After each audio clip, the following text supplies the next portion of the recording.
أعوذ بالله من الشيطان الرجيم. بسم الله الرحمن الرحيم.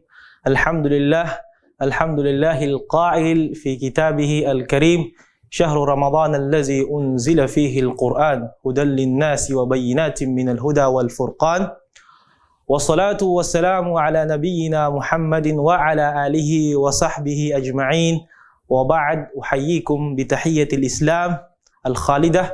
السلام عليكم ورحمة الله وبركاته. Mga kapatid sa Islam, unang-una po ay laking pasasalamat kay Allah subhanahu wa ta'ala sa lahat ng kanyang mga biyayang ipinagkaloob sa atin. Kabilang sa mga biyayang dapat ay magbigay tayo ng syukr, pasasalamat kay Allah subhanahu wa ta'ala ay ang pagdating ng hinihintay nating bisita, ang buwan ng Ramadan.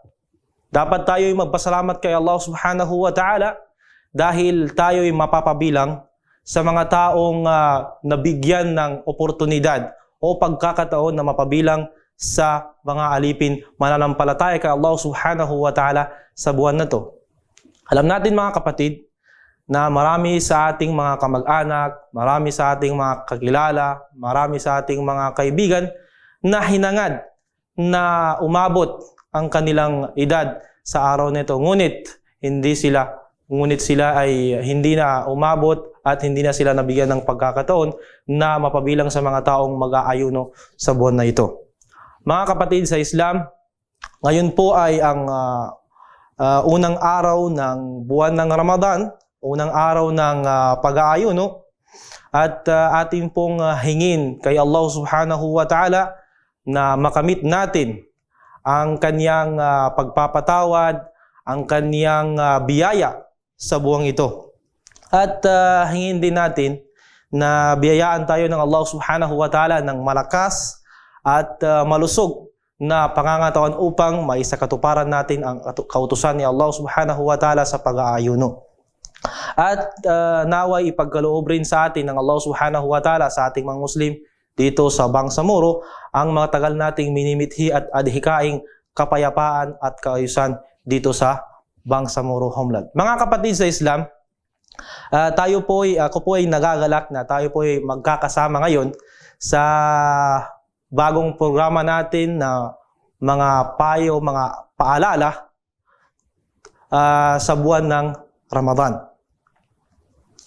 Mga kapatid sa Islam, ang unang topic o di kaya'y pag-uusapan, paksa sa araw nito, sa unang gabi ng buwan ng Ramadan ay ang at-ta'awun alal birri wat taqwa. Ibig sabihin, pagtutulungan, kapit-bisig, pagtutulungan sa pagsagawa o pagsasagawa ng mga mabubuting bagay at lahat ng mga bagay na makadadagdag sa pangamba at takot kay Allah subhanahu wa ta'ala. Ayuhal Muslim al-Karim, at-ta'awun 'alal birri wat-taqwa min akhlaq Islamina al-jamil, wa fi Ramadan yastati'u al-Muslim as-Sa'im an yaquma bi kathirin min al-mashari' allati tadkhul min dimn at-ta'awun 'alal birri wat-taqwa. Aking kapatid sa Islam, alam natin na ang pagtutulungan sa mga mabubuting bagay ay kabilang sa mga kaugalian natin sa Islam bilang mga Muslim. Wa fi Ramadan yastati'u as-Sa'im an yaquma bi kathirin min al-mashari'. Alam natin na sa buwan ito, buwan ng Ramadan, buwan ng pag-aayuno, marami tayong pwedeng gawin na gawaing papasok doon sa tinatawag na pagtutulungan. Kabilang dito, pagtutulungan lalong-lalo na sa ating mga kamag-anak, sa miyembro ng ating pamilya, sa ating mga kasama. Kabilang sa mga gawaing napakabuti na napapabilang sa tinatawag na pagtutulungan sa mga mabubuting bagay ay unang-una, hathuhum ala at-taubati ila Allah subhanahu wa ta'ala was-sulh ma'al mutakhasimin o il-mutakhasimain. Unang-una ay ang pag-udyok o di kaya'y paghihikayat sa ating kapamilya, ating kaibigan, mga kasama upang magtauba, magbalik loob kay Allah subhanahu wa ta'ala. Kailangan salubungin natin dahil tayo ay nasa unang araw ng Ramadan. Ito yung isasalubong natin sa Ramadan ay ang pagbabalik loob kay Allah subhanahu wa ta'ala kay la yuhramu. At ayusin kung ano man mayroong hidwaan sa pagitan ng sa mga Muslim o mayroong mga hindi pagkakaunawaan, mayroong away, dapat isettle. Ayusin dito sa buwan ng Ramadan. Kay la yuhramu min fadli Ramadan fa huwa mawsimus safai wal ikha.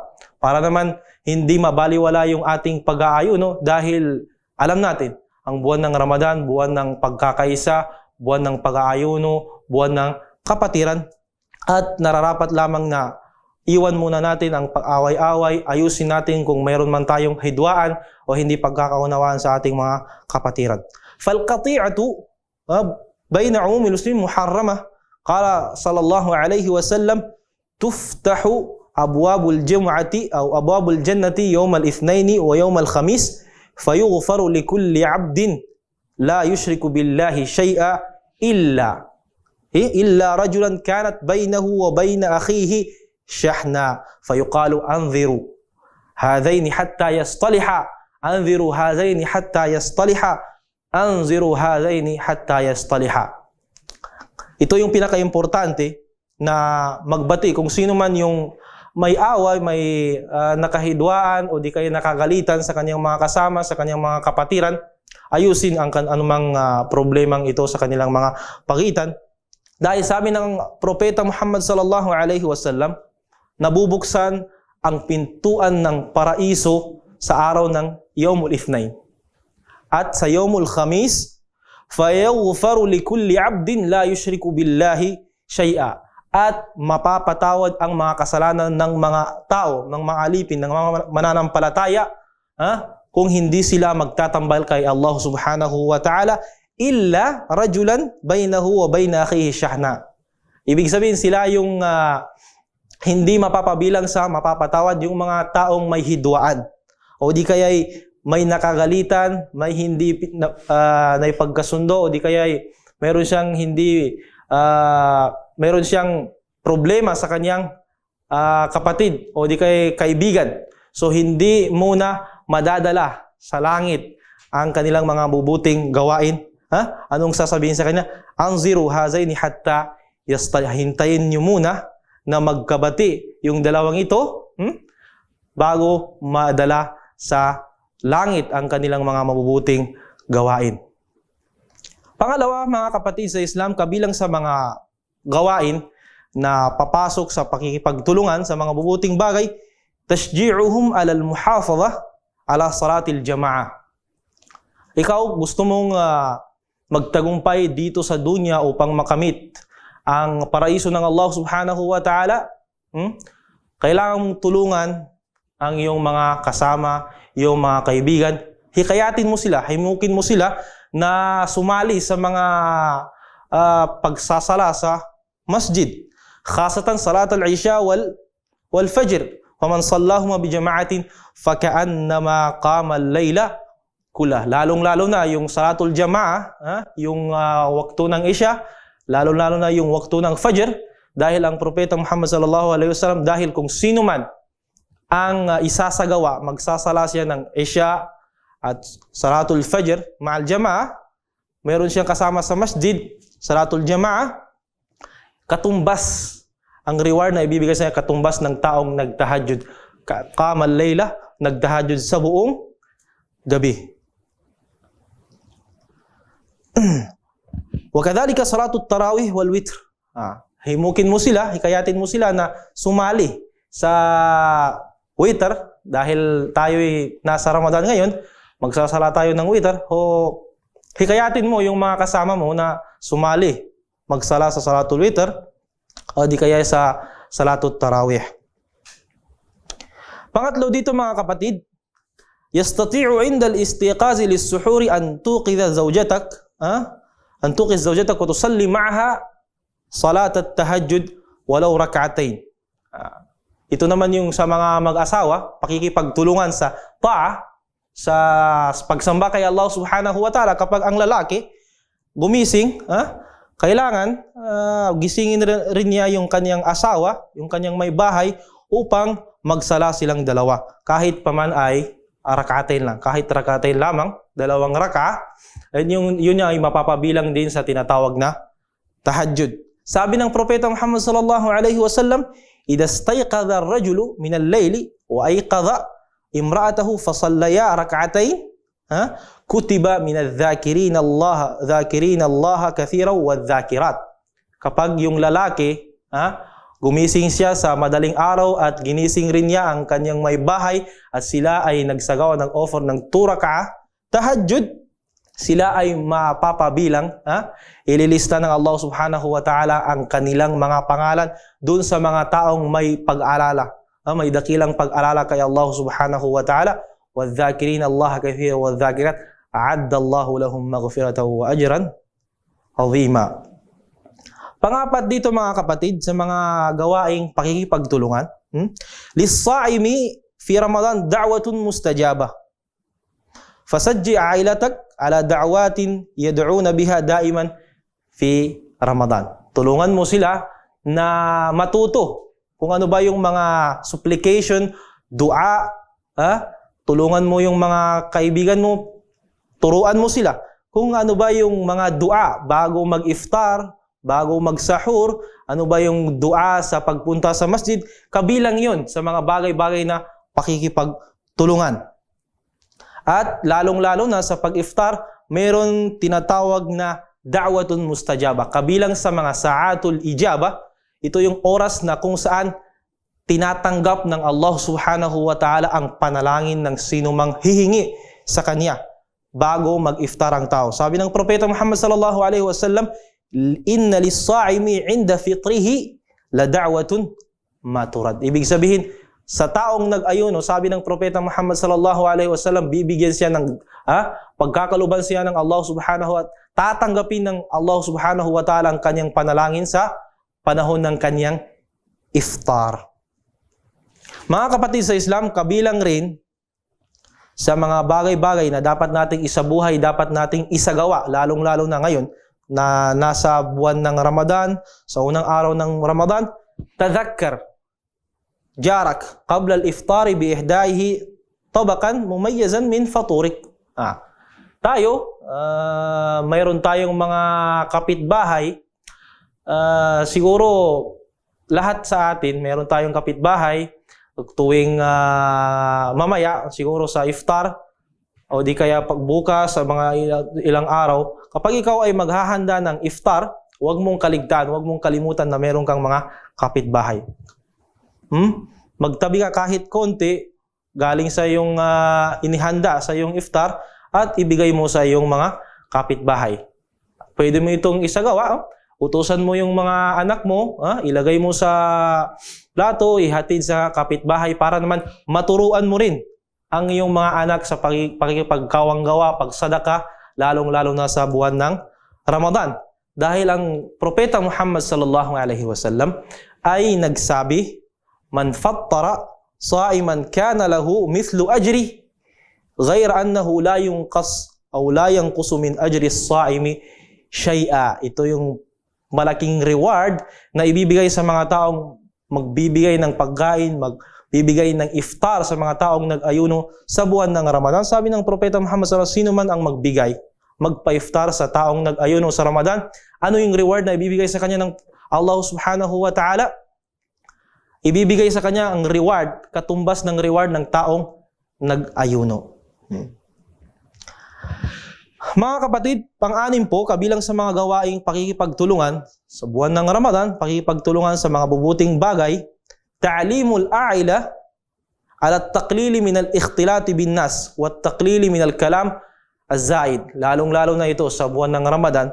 Turuan mo yung mga pamilya, ikaw tatay, ikaw na kapatid, ikaw na tito, nakakatanda, Turuan mo yung pamilya mo, yung mga kasama mo, yung mga kapatid mo na dito sa buwan ng Ramadan, ngayong buwan ng Ramadan, ay bawas-bawasan yung pakikipaghalubilo sa mga tao. Dahil yung madalas na pakikipaghalubilo sa mga tao, ito'y nagdudulot siguro makikipag-usap ka sa kanila at minsan ito'y magdudulot ng pagkakaroon o di kayo pagbanggit sa mga kasama mo, pag-backbite o paglibak sa wikang Maguindanao o di kayo tinatawag sa wikang Arabic al-ghiba o di kayo pwede kayong mag-dismiss na pwedeng makapekto sa inyong pag-aayuno. Kabilang rin at taklil minal kalam. Kailangan sa taong nag-aayuno, bawas-bawasan yung pagsasalita ng wala namang okay kayo pakikipag-usap na wala namang saysay o wala namang kabuluhan. Sabi ni Jabir bin Abdullah radiyallahu anhu, "Idza sumta falyasum sam'uk wa basaruk wa lisanuk anil kadhibi wal maharim." Kapag ikaw ay nag-aayuno, hindi lang tiyan o di kayo bunganga ang nag-aayuno, kailangan rin ang iyong mata, ang iyong tainga, ang iyong dila ay mag-ayuno. Ibig sabihin, huwag kang magsalita ng mga bagay-bagay na ipinagbawal ng Allah subhanahu wa ta'ala. Huwag kang makinig, huwag kang tumingin sa mga bagay na ipinagbawal ng Allah subhanahu wa ta'ala. Kabilang rin mga kapatid sa pakikipagtulungan sa mga mabubuting bagay, shajji'hum ala al-muhafadha ala qira'ati juz'in min al-Qur'an al-Karim aw nusfi juz' aw rub'i juz'. Al-muhim ay yakuna likulli wahidin minhum wirdan min al-Qur'an. Magkakaroon ka ng reward kung hihimukin mo sila, hikayatin mo yung mga kapamilya mo, kasama mo, kaibigan mo na kailangan dito sa buwan ng Ramadan kahit isang juz everyday magbasa sila ng Quran o di kaya nisfu juz 10 page o di kaya rubu' juz kahit 5 page, at least bawat isa ay makakabasa ng Quran dahil ang Ramadan Syahrul Quran, buwan kung saan naibaba ang Quran. Nararapat sa bawat Muslim na matutong magbasa at matutong magbasa ng Quran, isagawa ang anumang napapaloob kautusan sa Quran. Ito yung pinaka malaking obligation ng Muslim, paano matuto. Tanungin mo ang sarili mo ngayon, ano nang edad mo? Meron ka ng umabot ka na 30 years old, 40 years old, o di kaya umabot ka na sa 60 years old. Ngayon, dumating na yung Ramadan, tanungin mo ang sarili mo, marunong ka na bang bumasa ng Quran? O di kaya ilang beses mo na natapos basahin ang Quran? O di kaya siguro marahil karamihan sa ating mga kapatid, sa ating mga kilala, minsan kinikwento nila sa atin na ang huling beses lamang silang bumasa ng Quran ay sa last Ramadan. So ito yung masakit na naiwan natin, napapabayaan natin ang pagbabasa ng Quran. Ito yung ating constitution bilang isang Muslim, kailangan nating matutunan. Kahit pagbasa man lang, matutunan nating basahin yung Quran, intindihin kung ano man yung kautusan, ano man yung mga aral mula sa Quran, at isagawa bilang isang Muslim. Mga kapatid sa Islam, maraming salamat po at naway magbigay aral po ito, paalala, gabay sa ating lahat, lalong-lalo na sa araw ng Ramadan, dito sa buwan ng Ramadan. At dito po nagtatapos ang ating munting mga paalala sa gabing ito. Barakallahu fikum wa jazakumullahu khairan. Assalamu alaikum warahmatullahi wabarakatuh.